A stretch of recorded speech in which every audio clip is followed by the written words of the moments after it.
మత్తయి సువార్త 2వ అధ్యాయము.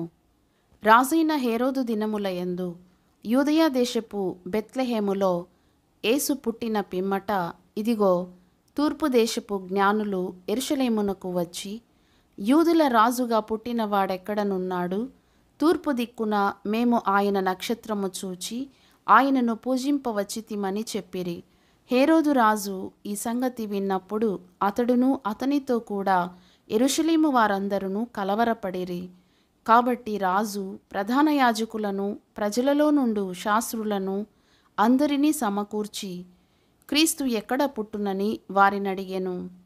అందుకు వారు, యూదయ బెత్లెహేములోనే.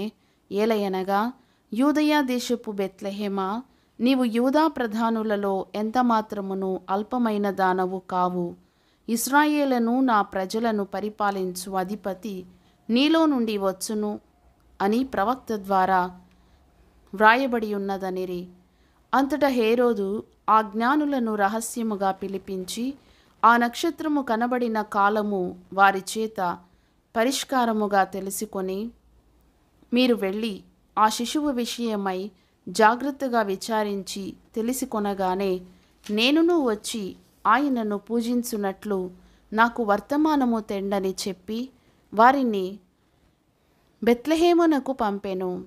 వారు రాజు మాట విని బయలుదేరిపోవచుండగా, ఇదిగో, తూర్పు దేశమున వారు చూచిన నక్షత్రము ఆ శిశువు ఉండిన చోటికి మీదుగా వచ్చి నిలుచు వరకు వారికి ముందుగా నడిచెను. వారు ఆ నక్షత్రమును చూచి అత్యానందభరితులై ఇంటిలోనికి వచ్చి తల్లి అయిన మరియను, ఆ శిశువును చూచి సాగిలపడి ఆయనను పూజించి తమ పెట్టెలు విప్పి బంగారమును, సాంబ్రాణిని, బోళమును కానుకలుగా ఆయనకు సమర్పించిరి. తరువాత హేరోదు నొద్దకు వెళ్ళవద్దని స్వప్నమందు దేవుని చేత బోధింపబడిన వారై వారు మరియొక మార్గమున తమ దేశమునకు తిరిగి వెళ్ళిరి. వారు వెళ్ళిన తరువాత, ఇదిగో, ప్రభువు దూత స్వప్నమందు యోసేపునకు ప్రత్యక్షమై, హేరోదు ఆ శిశువును సంహరింపవలెనని ఆయనను వెదకబోచున్నాడు గనుక నీవు లేచి ఆ శిశువును ఆయన తల్లిని వెంటబెట్టుకొని ఐగుప్తునకు పారిపోయి నేను నీతో తెలియజెప్పు వరకు అక్కడనే ఉండుమని అతనితో చెప్పెను. అప్పుడతడు లేచి రాత్రివేళ శిశువును తల్లిని తోడుకొని ఐగుప్తునకు వెళ్ళి, ఐగుప్తులో నుండి నా కుమారుని పిలిచి తిని అని ప్రవక్త ద్వారా ప్రభువు సెలవిచ్చిన మాట నెరవేర్చబడినట్లు హేరోదు మరణము వరకు అక్కడ నుండెను.